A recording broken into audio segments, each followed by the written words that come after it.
Voyageons ensemble vers les frontières de l'humain, là où la différence sculpte des destins aussi fragiles que des œuvres d'art.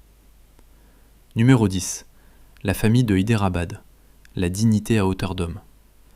Dans les rues animées et poussiéreuses de Hyderabad, en Inde, la famille Chauhan mène un combat silencieux, mais véritablement héroïque.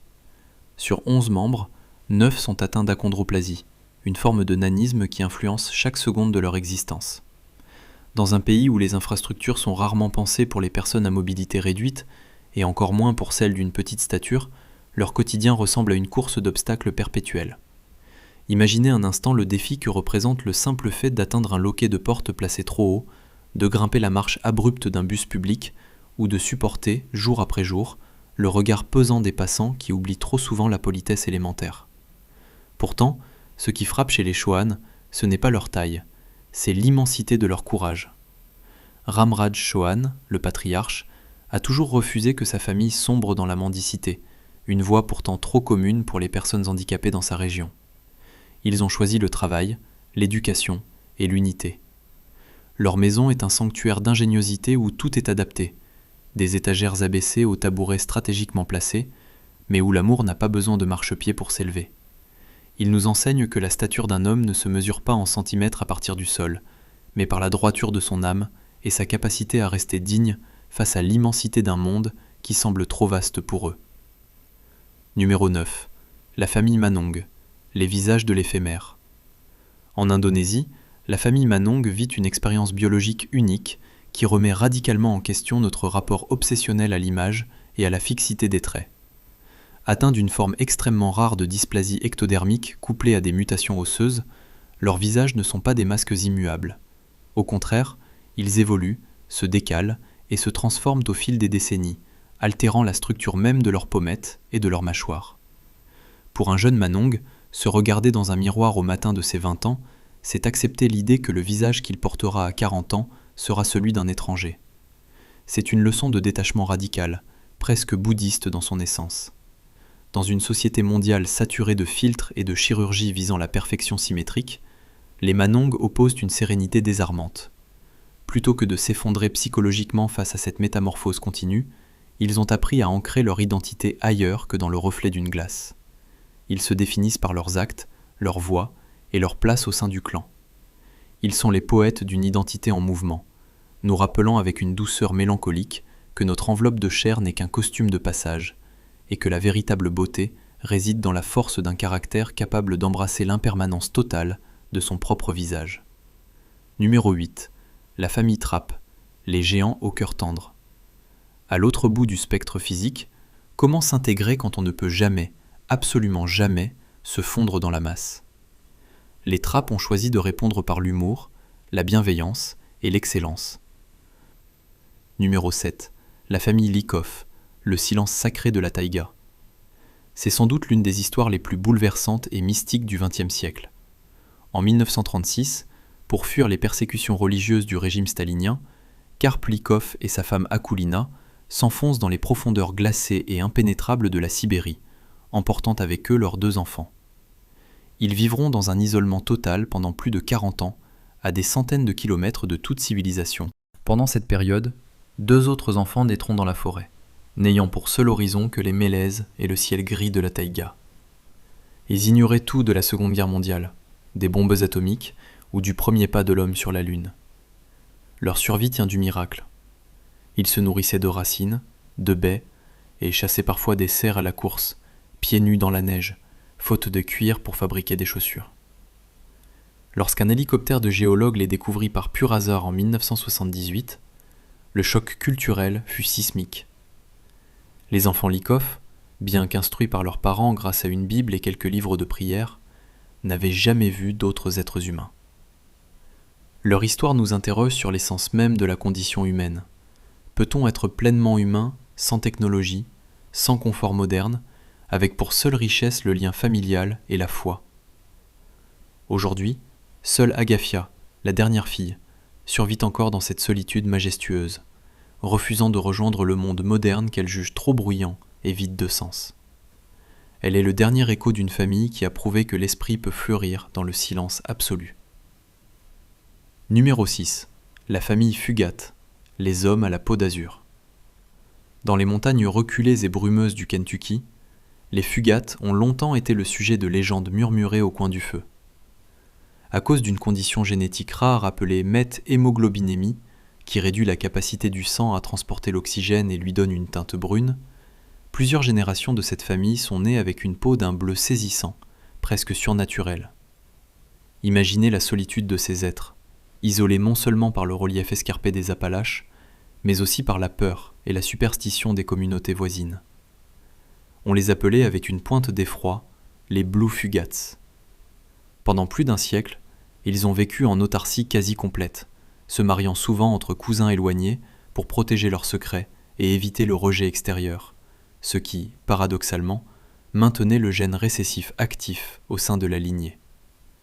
Leur histoire est une métaphore puissante de la différence qui marque la chair de façon indélébile. C'est le récit d'une honte transformée, au fil des ans, en une curiosité médicale majeure, puis enfin en une source de fierté régionale. Aujourd'hui, grâce aux travaux du docteur Madison Cawine dans les années 60, la science a expliqué leur couleur et proposé des traitements.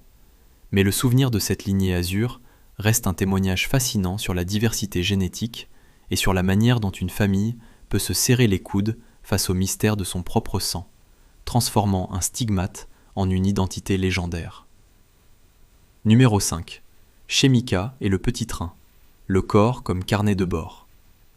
L'histoire de Shemitah et de son fils Trin nous transporte dans un débat résolument moderne sur l'identité, l'esthétique et la liberté parentale. Shemitah, une designer visionnaire vivante en Floride, a choisi de couvrir son fils de tatouages symboliques temporaires dès son plus jeune âge. Pour elle, la peau n'est pas seulement une barrière biologique, c'est une page blanche, un parchemin où peuvent s'écrire les étapes, les rêves et les aspirations d'une vie. Bien que les tatouages soient indolores et non permanents, la critique sociale a été d'une violence inouïe sur les réseaux sociaux, accusant la mère de marquer son enfant. Pourtant, derrière l'esthétique provocante, Shemitah défend une vision philosophique de la parentalité. Elle souhaite que son fils grandisse avec l'idée que son corps lui appartient et qu'il ne doit jamais craindre le jugement des conformistes. Elle-même lourdement tatouée, elle incarne une rébellion artistique contre les standards de l'enfant parfait. Son amour pour Trin se manifeste par cette volonté farouche de lui offrir une armure psychologique faite d'assurance et d'originalité. Elle lui enseigne que la norme est une prison et que la créativité est la seule évasion possible. C'est une réflexion poignante sur la transmission des valeurs. Au-delà de l'encre, c'est une leçon de confiance en soi qu'elle grave dans l'esprit de son fils, l'encourageant à être le seul maître du pinceau de sa propre destinée. Numéro 4. La famille albino du Royaume-Uni. L'armée de lumière. Imaginez une famille de 15 membres, tous unis par une caractéristique physique aussi rare que spectaculaire, l'albinisme. Cette famille britannique est un défi vivant aux standards de beauté classiques et une anomalie statistique fascinante.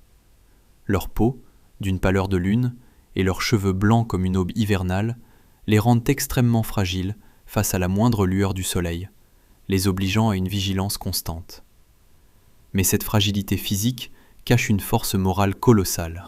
Ils ont grandi dans le vacarme des moqueries, subissant les surnoms cruels dans les cours de récréation et l'exclusion sociale tacite que subissent souvent ceux qui brillent trop. Pourtant, au lieu de se replier sur eux-mêmes dans la douleur, ils ont formé un bloc monolithique, une véritable armée de porcelaine. Ils ont fait de leur condition une identité collective rayonnante, utilisant leur image pour sensibiliser le public aux réalités médicales et sociales de l'albinisme. En marchant ensemble dans les rues de Londres, ils forcent les passants à détourner le regard, ou mieux, à le fixer, pour enfin comprendre la beauté de la différence. Leur solidarité est une leçon de survie. Ils prouvent que lorsque la génétique vous prive de mélanine, elle peut vous donner en échange une lumière intérieure capable de dissiper les ténèbres de l'ignorance. Numéro 3. Katie et Jackson Bannon, la poésie du possible. Dans cette famille, il n'y a pas de bras pour serrer, mais il y a une âme immense pour aimer et des pieds pour créer. Katie et son fils Jackson sont tous deux nés sans membre supérieur à cause du syndrome de Holt-Oram. Voir Jackson, encore un jeune enfant, utiliser ses orteils avec une agilité qui dépasse l'entendement pour manger, dessiner des paysages colorés ou manipuler des jouets complexes, est une expérience qui bouleverse toutes nos certitudes sur le handicap. Mais attention, ne parlez jamais de pitié à Katie. Elle a élevé son fils dans le culte de l'autonomie absolue.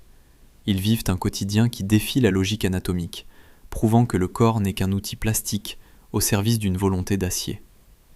Katie a appris à Jackson que les mains ne sont qu'un détail anatomique et que la véritable capacité d'action vient de la détermination de l'esprit.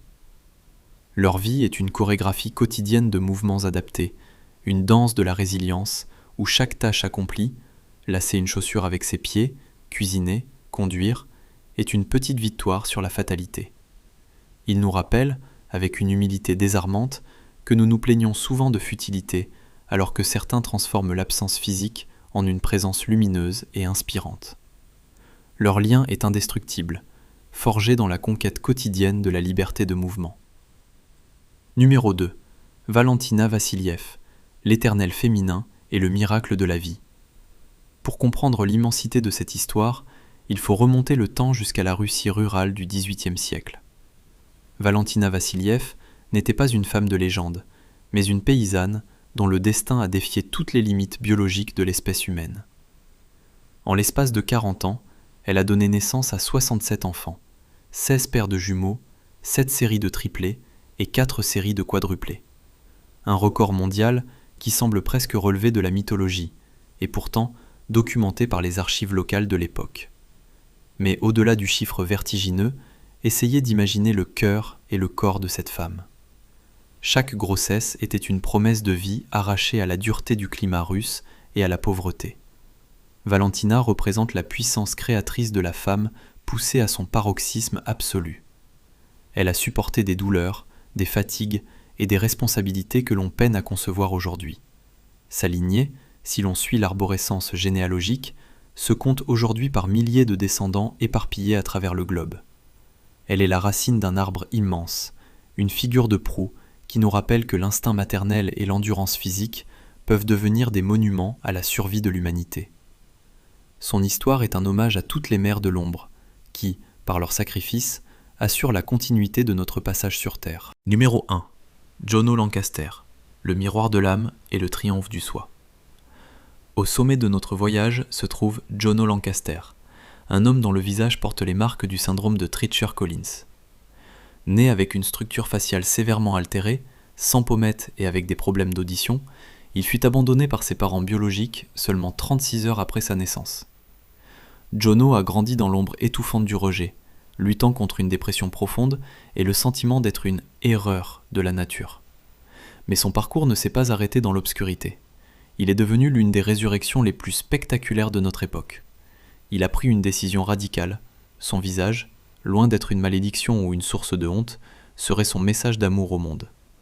Aujourd'hui, Jono parcourt les continents pour rencontrer des enfants qui souffrent des mêmes malformations, s'asseyant à leur côté pour leur murmurer qu'ils sont beaux, qu'ils sont dignes d'être aimés et qu'ils ont une place légitime sous le soleil.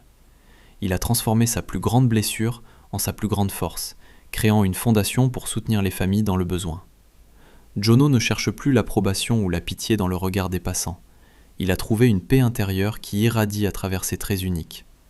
Sa vie est la preuve éclatante que la beauté n'est pas une question de symétrie ou de conformité au magazine, mais une lumière qui émane du cœur et de l'acceptation totale de soi. Jono est bien plus qu'un homme extraordinaire. Il est le visage de l'espoir universel, nous montrant que même brisé, un miroir peut encore refléter la lumière la plus pure. Numéro 11. Moment des cas imprévus. Dans l'ombre, Clara et son fils Léo fuient le soleil, leur ennemi invisible. Leur peau fragile témoigne d'un combat quotidien pour la vie. À l'autre bout du monde, Elias porte les marques d'une condition rare, affrontant les regards avec une dignité exemplaire. Ces deux familles partagent un destin commun, la résilience face à l'adversité génétique. Leur force ne réside pas dans l'apparence, mais dans un amour inconditionnel. C'est une leçon d'humanité puissante qui nous rappelle que la vraie beauté réside dans l'âme, par-delà les épreuves visibles et les différences physiques. Un message d'espoir universel. Que ces récits apaisent vos craintes. Être différent n'est pas une fin, c'est le début d'une force sans limite.